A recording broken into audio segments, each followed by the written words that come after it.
rage!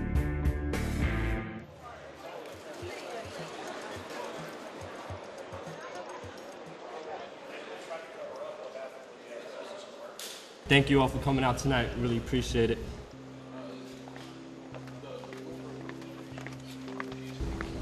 My friends were knowingly lied to on 9/11 about the air quality.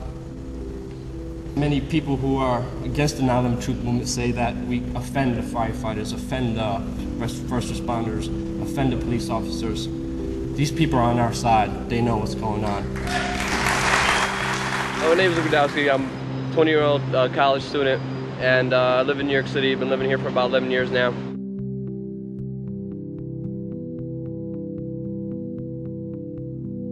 The first person that I knew that was sick was David Miller, and I think I've been knowing him for about 3 years, 3.5 years for now. He came down to our events at this church that we used to hold, and you know, he just came down there with his breathing machine, and the guy was just sick. The guy's losing his teeth. Seeing him, that he's literally coughing up blood, like a whole chunks of blood and just dirt and filth. It's like wow, man. Like, if this could be done to a national hero, a guy who fought in Iraq, it could be done to everybody. Everybody, please give a huge round of applause for my good friend, David Miller.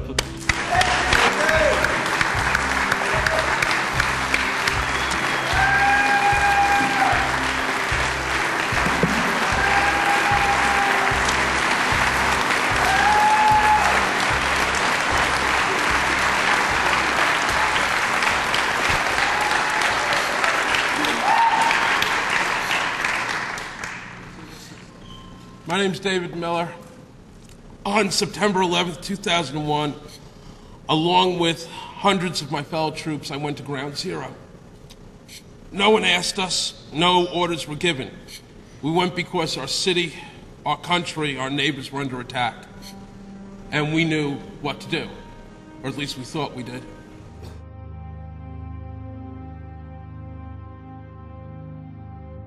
On September 13th, we marched back in groups of 2s and 3s at first, and then dozens until there must have been more than 200 of us, carrying ropes, ladders, tools of every kind, back into the smoke and the poison and rubble, where we reached an intersection with hundreds of civilians cheering us on.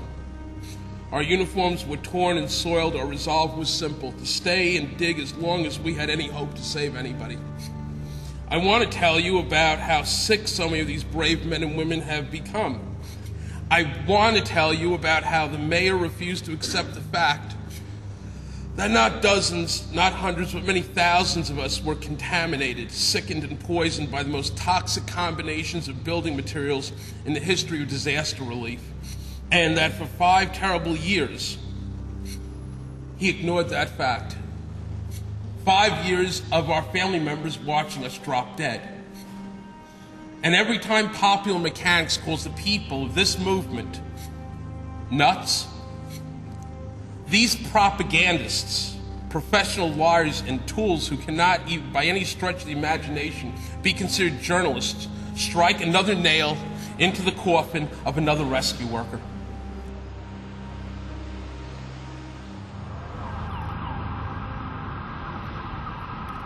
We Are Change was started after the 9/11/06 event here in New York City. When we first started out in New York City, it was a bunch of young kids. Nobody was even over the age of 30. And we were just brainstorming, what can we do to have the most amount of change? I remember just getting a whole bunch of young people, getting their emails around about New York City, and just having meetings. You know, we used to meet at pizzerias. Living in New York City, I've been at Ground Zero hundreds of times, and I remember speaking to many 9/11 victims' family members who lost loved ones on 9/11, and who still to this day have many questions. My name is Manny Badillo. I'm the nephew of Thomas Joseph Scroy. 70% of family members' questions were never answered during the 9/11 Commission report. What if one of our family members were murdered? Would we be okay with 70% of their questions never being answered during any trial? There still has never been a trial for those who have died. There still has been nobody held accountable. I challenge you all to learn about the truth of 9/11. time to research on your own. Learn your physics. Learn your history. Free information on 9/11. Information must be withheld from the American public. Hi, my name is Dan Wallace. My father was a firefighter for about 23 years of his life. Loved his job, every second of it. Came down here on 9/11, unfortunately, gave his life. We're down here every Saturday at the World Trade Center fire station, you know, trying to get the truth out there. That's what this country's about. Truth. You know, it's America. Freedom of speech. 9/11 was an inside job. All we're asking for is a new investigation. We're not asking, you know, to believe us. All we're asking for is to look at the evidence.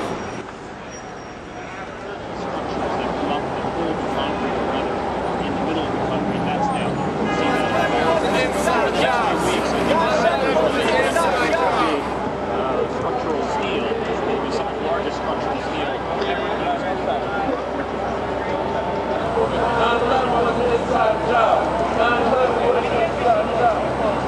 Come on, guys, that's a great story right there. Film that. Film that. Okay? I gotta tell you something. This I expect because I've worked in New York for 20 years. Okay. This bullshit is standing right behind Bullshit? Yeah, bullshit. Bullshit. Standing right behind Your him.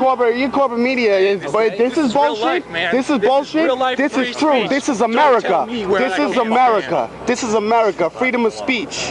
If you can go on your news channels and manipulate people's thoughts, we could do it too. How about that? That's terrific. Yeah, is it? You like it? Asshole? Yeah, you're very mature. I can see why you're an anchor man. Family member here. You know that, right? My father died in these towers. How dare you?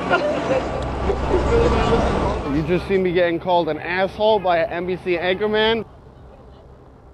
See, this is what the media does. They never talk about the family members. They never talk about the rescue workers. The family members, the rescue workers started this 9/11 truth movement. And people have to understand that it's these people who are affected by 9/11 who we are fighting for.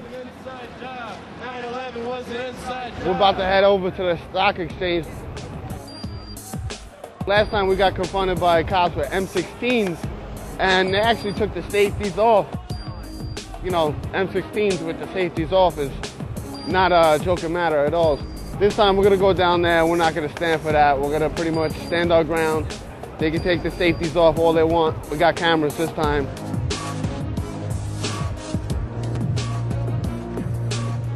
Can't have that banner up over here. We understood that we could. We were out here. We were out here last week. Okay. We set up over there. Talked to a gentleman just like yourself, and they told us that's blocking pedestrian traffic. We were over here. The police officer gave us no problems. Okay. And he said we could stay here. Unfortunately, that was last week. I don't know who you spoke to. Mm-hmm. This week, it's me. Yes. Banners with these type of things on it. Can't have it. Those type of things. It's cardboard. I know. There has a hole. There has a hole in it, and it's a cardboard.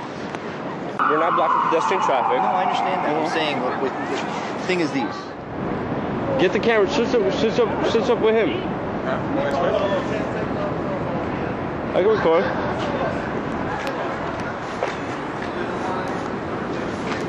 Yes, it's a private camera. It's a private camera, though. I'm on public sidewalk. There's nothing private. Just let me see what you took pictures. Take pictures of what? This is a private. Well, listen, you want me to take that camera, or you want to show me what you filmed? We're so good. Let's get out of the way, people. I'm asking him not to film me. Pointing down. It's fine. I'm going to ask you one more time not to point the camera. I'm only going to ask you one more time. I understand. Yo, don't ever, when he tells you don't record me, you have every right to record. Remember that. Do we or not? You have every right to record. You're on a public sidewalk. Everything is public property. You give me the camera next time. I will put it. I'm not scared.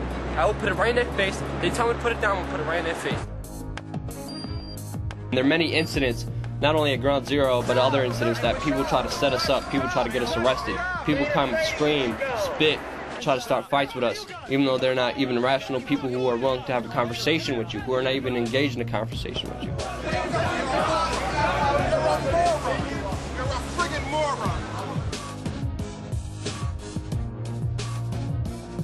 I just wanted to say this guy outside actually just told me stop talking about 5 years ago, and I told him I will never stop talking about 5 years ago.